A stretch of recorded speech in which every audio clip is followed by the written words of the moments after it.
Good morning.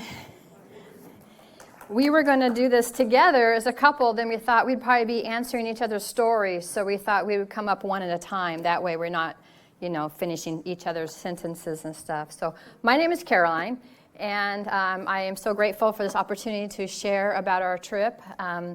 Daniel and I, we were gone for 4 months in India, and we had made connections over the last 7 years with people in India. So we were able to travel and go into places and villages and places that they had never had any outside foreigners before. And so it was quite an entertaining trip. And while I'm speaking, they might be running some slideshow. It won't be coordinating so much with what I'm sharing, and it will be a continuation thing.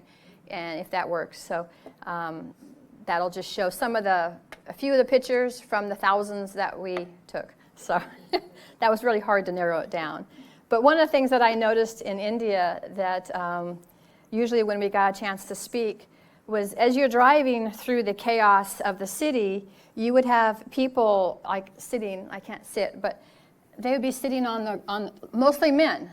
We'd just be sitting on the curb and watching the cars go by and watching the cars and just kind of like no big deal. And then all of a sudden we'd drive by or walk by and they'd be like, oh, like something different. And they'd be like following us. I mean, they're just like over exaggeration following us. And so it was pretty amazing. And then the very first time that when I was working, I had never seen anybody from India before. And somebody walked into my store, this couple, they came in, and they were dressed in the sari and the fancy outfit, and I did I did what they did to us, because I'm like, wow, they're so beautiful. And I kind of snuck around the building watching them and checking them out and everything, and so I had the same reaction that they did to us over there in India. I had that same reaction, so It was a totally awesome trip. A few of the things that really, really stood out to me was the love of the welcoming of the people. The Christians and even the Hindu people were extremely welcoming to us. We were invited many times to weddings and to stay at people's houses, Hindu families' houses and things. And everywhere you went, a cup of chai and a cup of chai and a cup of chai. If you go to several houses, everybody wanted a cup of chai. So it was pretty, wanted to make you something or give you something. And my husband loved it after a while. I was just like, I'll do the fake, and then I'll pour it in his. It was just too much after a while. I just because it was fresh cow's milk. So you know how gamey fresh cow's milk was. It was like goat's milk almost. So, and sometimes it might have been goat's milk. But what I really, really noticed when we went is the culture difference. And I grew up in a non-touching family. My family didn't give hugs or anything. And here we have people, men, walking down the street holding hands, and young boys walking down the street holding hands. And it's not a homosexual thing. Kids, little boys, buddies holding hands. And we watched these guys, some Hindu boys, young men in their 20s during a festival that they were doing, kind of watching them, and they were sitting this close to each other, and they were painting each other's faces. These are just buddies. This is something that in America we'd be like, don't touch. And when we would go out places, and we had a couple drivers that would escort us around, we always had an interpreter and we always had drivers everywhere we went. And we would have these big men or little guys holding my husband's hand, walking down the road, holding his hand. Nobody's holding my hand, but the guys are holding the guy's hand as they're walking down the road. And I'm like, what about me? It's like, so it was different for me. I'm just like, this is so weird to see little boys just affectionate with each other, and it's not a weird thing. And men, it was just so foreign to me. And I mentioned it to one of my daughters, and she goes, Mom, it's just like in Jesus' day when John would lay his head upon Jesus' chest. And I thought, in John 13:23, it says, There was reclining on Jesus' bosom one of his disciples whom Jesus loved. And then in 25 it says, he, leaning back thus on Jesus' bosom, said to him, Lord, who is it? Talking about Judas in the last times. But that kind of was always an uncomfortable scripture for me when you grow up in a family where nobody touches, to have a man laying his head against another man's chest just seems so foreign. And here we are in a foreign land, and people are touchy. A guy will sit next to you, and you're having a conversation, and man to man, he'll put his hand on your knee while he's talking to you, just like engaged in conversation. They have no phobia of being close to you. When you're out on a train, they have no phobia, seriously, like crowded around you, touching you and everything. That space is not there. They don't have it. But the one thing I did notice in India was in Proverbs, several places, it talks about when the righteous increase, the people rejoice, but when the wicked rule, the people groan. And there's a lot of wicked rulership in India, and the people are very, very much groaning. In the big cities, for the most part, you see a big city very similar to some areas like any other big city in another country. But you go into the village areas, and it looks like it did 200 years ago. You'll see some of the pictures, if they can get it going again. Wooden ox carts being pulled by cattle. The only difference is now we went to one village that we went down our windy road, and we saw a lot of ox carts like that, men on wooden carts going down the road with hay and stuff, or people out in the field with an ox pulling a plow, one single hook plow in the ground with an ox. So very back 200 years ago, the culture is still the same.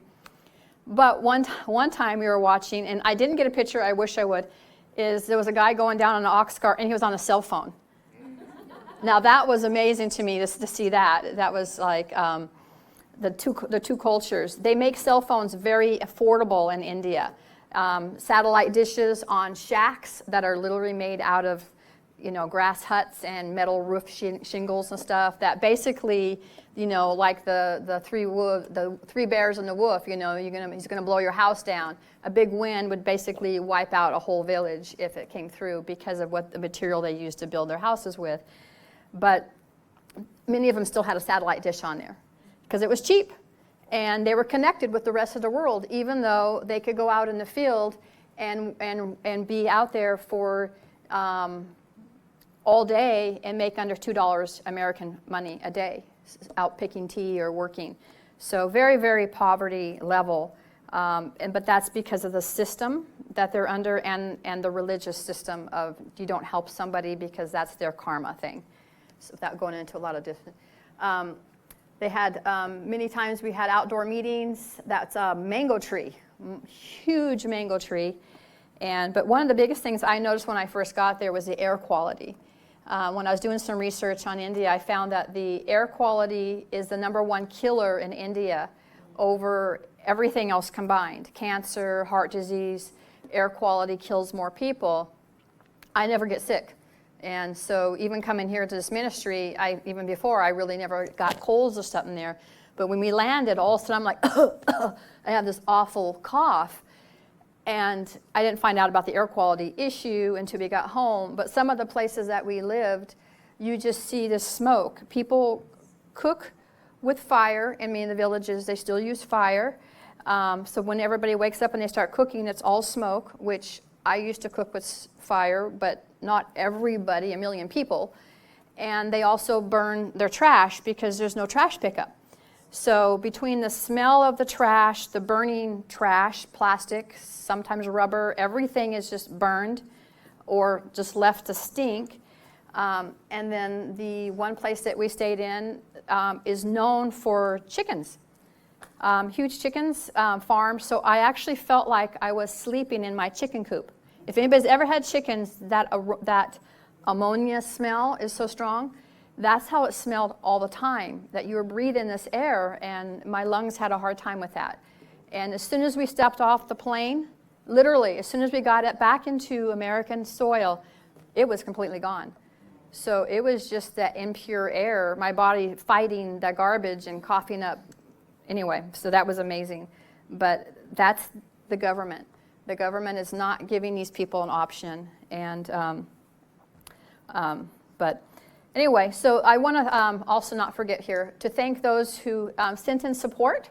We had many people who sent in support here in the congregation who gave us money and sent in checks to the church. And we said that's going to go to missions. And so what we ended up doing while we were there, we put a well in at one church building. And another place is we have been supporting a girls' home that had 43 beds. We've been supporting them for years, and we get there and we look at their beds, and they're literally sleeping on plywood. No pad, nothing. And some of the girls were even sleeping on the concrete floor. And we're like, we didn't know that. And so that was another thing that we used the money for, is we bought sleeping pads for all their beds. So that pretty much took care of all that funds between the well and the sleeping pads and stuff. And but everywhere we went, we were so welcomed by the people. This here is a picture of some of the kids. They came and they latch onto you. There's always one in the group that won't let go of you or me. And they'll come and they'll braid my hair, or they'll just sit there and they won't let go of me. As they walk by, they grab my hair, or they'll stand there. And these were some Muslim ladies in Bangladesh, and they have no issue staring. In America, we don't stare. It's rude. But there, they'll just sit there and they'll stare at you. I mean, no blink. They'll just look at you like, and you're like this far from them, and they'll just be looking at you. And I'm like, hi, and selfie. Yeah, that's what I did with those ladies. They were staring at me. They were just sitting there staring at me, and not even usually I'm in flip-flops. And they will look at my face, and then they immediately look down at my feet. I'm like, why are you looking at what is the face and the foot? Almost all of them. I don't know if it's because I was just so white or something. I don't know, but Paul is one of the reasons that we went out there. I think my husband might share a little bit more of our original roots of how we got out there in the first place. This lady here, you see that pile of stone? She is by hand breaking rock into smaller pieces to sell. That's what she does. She sits out there in that dry riverbed. That's a riverbed coming out of Bhutan, and which fills up during the flood season. But by hand, she manual laboriously sits there and breaks the rocks by hand all day long and makes this little pile to try to make money. That's what she does. And so, when we were at, another scripture that came to mind was the honest weights. In India, they still use the scales where they put different little weights in there to weigh your fruit. And when I saw that, there were so many scriptures of that. It was like, I felt like I was walking back in Bible times, the way that people lived. The women are on one side and the men on the other side, and how the scripture talks about, women aren't to talk during service because their husbands are way over here and they're way over here, and they don't want them talking back and forth. And so you can understand, you see Bible when you were there, and just how the people live still today. And with the weights and stuff, and when we would go into the market to try to buy food, we would send our interpreter a lot of times to go buy our stuff for us. Because as soon as they saw us, they called it skin tax. Because we were from a foreign country, they would automatically charge us a lot more. And so we would send our normal people in to find out first how much, get the price, and then go in. And so we thought that was funny how they call it skin tax.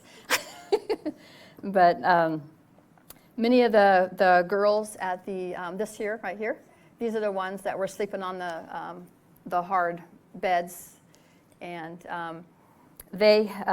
we were able to spend some time teaching them these truths, renewing your mind truths, and we couldn't do like full DHTs and stuff at most of the places, but we figured what's going to help these people who are Christians the most.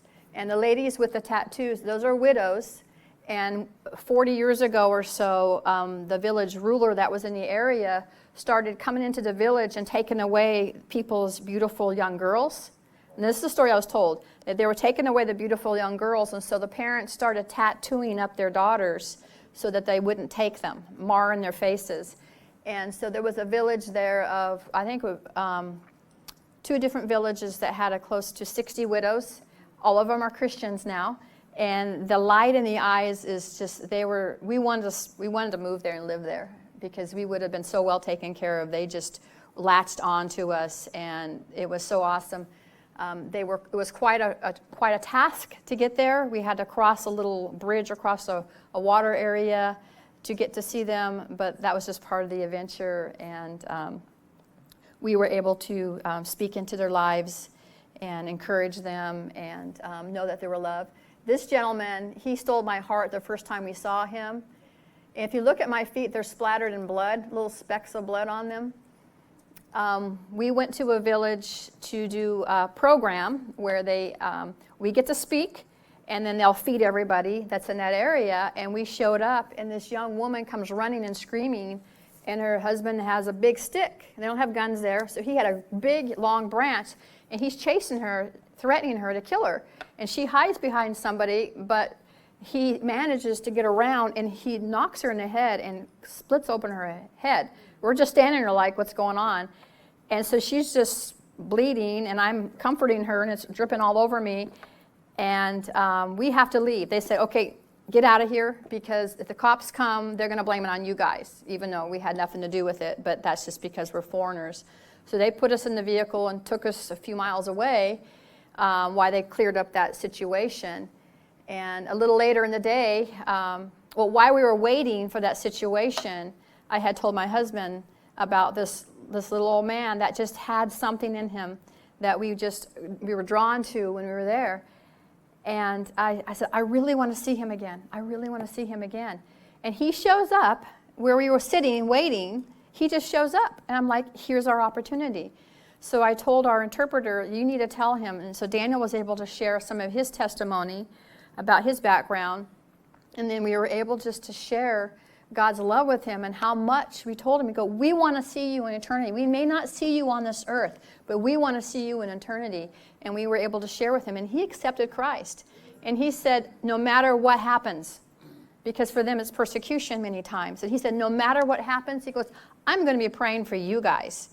And so we, thank goodness for cell phones. He doesn't have one, but the pastor in that area does. And so we've been sending pictures back and forth and to show each other and stuff and to keep in touch with him. But he was awesome. And it was awesome. We had opportunities like that in many places where we were able to pray for whole churches of people and have everybody, I would say 90% get healed. Even when I was at my worst and I was having a hard time standing, this is God. You don't give up. I could have stayed in bed, but I didn't go. I leaned against the thing, and I prayed for people. While I'm like ready to pass out dealing with this lung thing, I'm praying for people, and they're getting healed. And so it was amazing to see God is faithful, and the people came forward, and we saw a paralyzed arm, working again. We saw ears and eyes and a lot of similar stuff because they've got bad air, bad water, bad food. They don't have the regulations we have here. The chicken is still being fed antibiotics and growth hormones, and everything's sprayed with chemicals. They don't have too many options there. But we were able to speak. Mind renewal is probably the biggest one. Who you are, taking authority in your mind.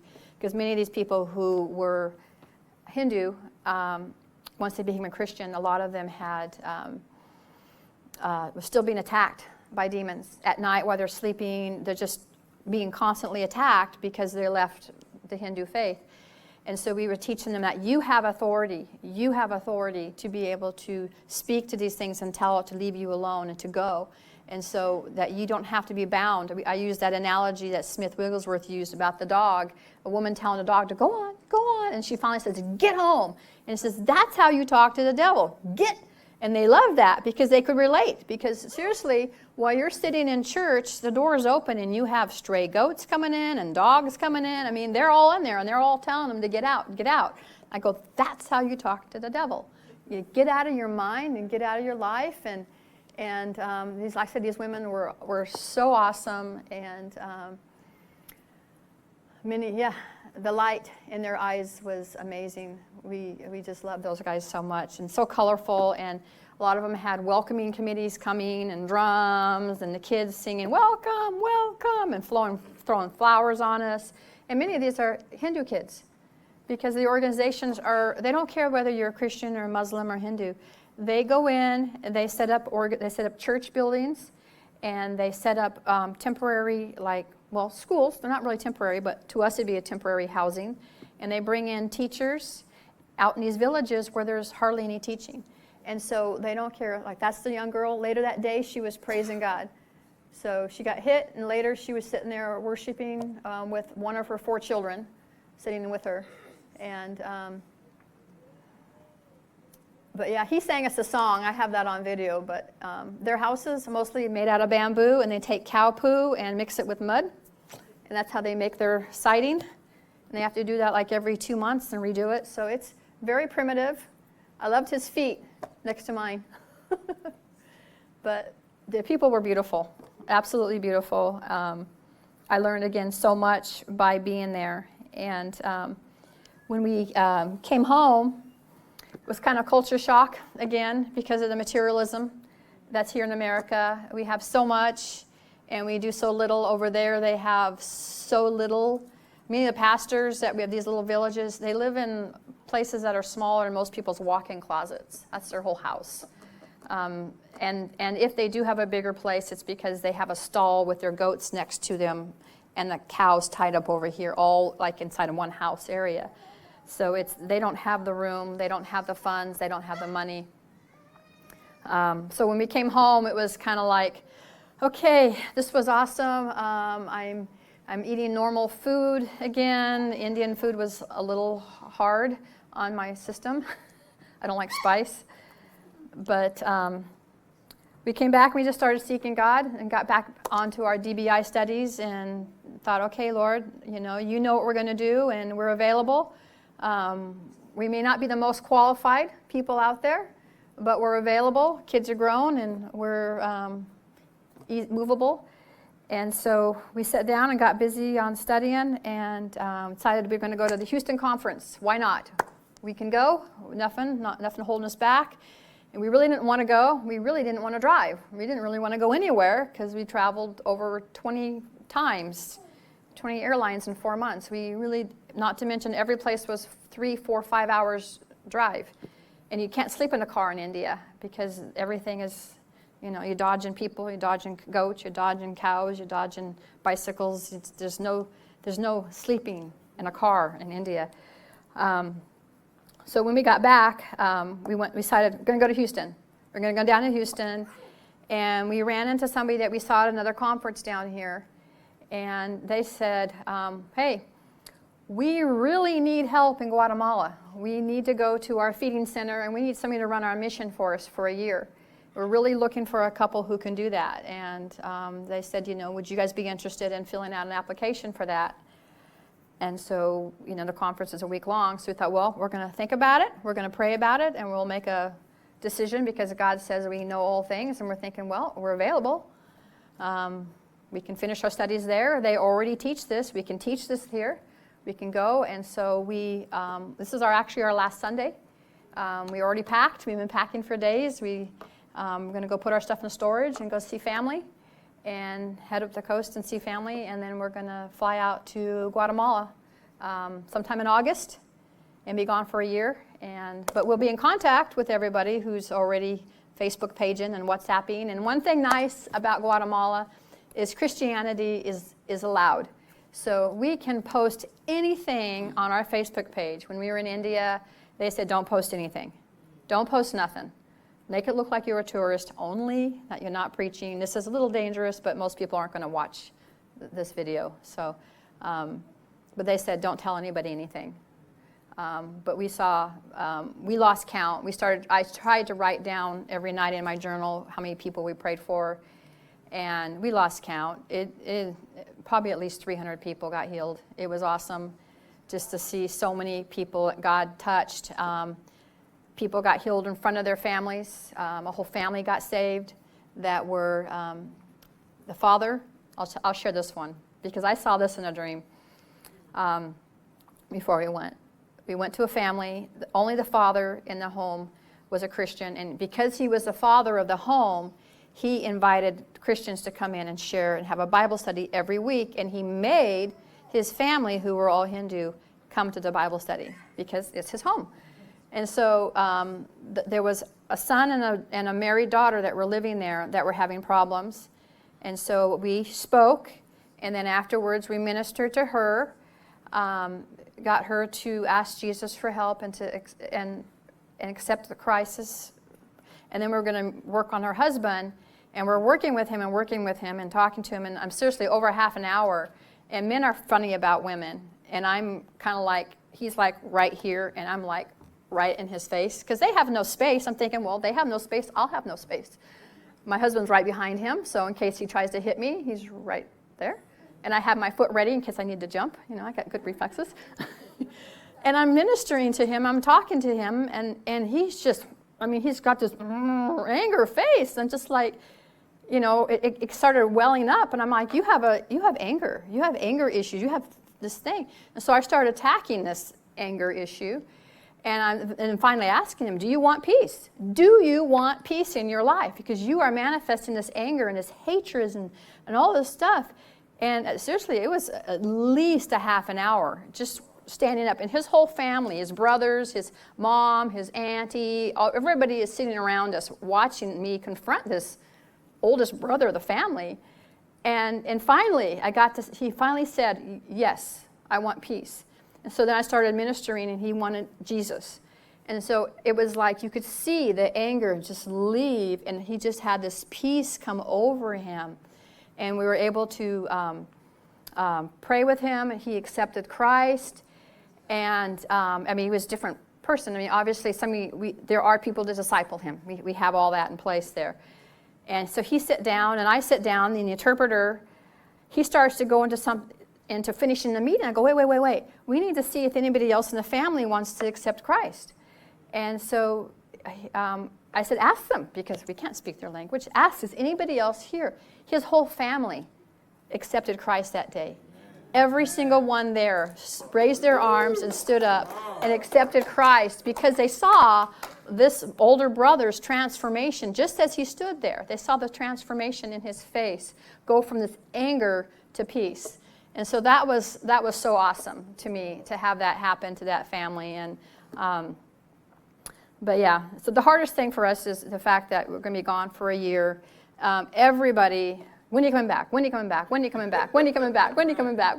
Everybody was like, when are you coming back? And we're like, we're going to come back. We know we have to come back. We know, because we made so many friends. The young people, the older people, we've made so many friends there, and that's the hardest part. And the kids mostly, the adults, they, you know, that's. But the younger ones, you know, that just don't have that support, that was extremely awesome. So that's all I'm going to share, so my husband can share his part. And if he wants to come up, I'll give him the mic. Well, Brother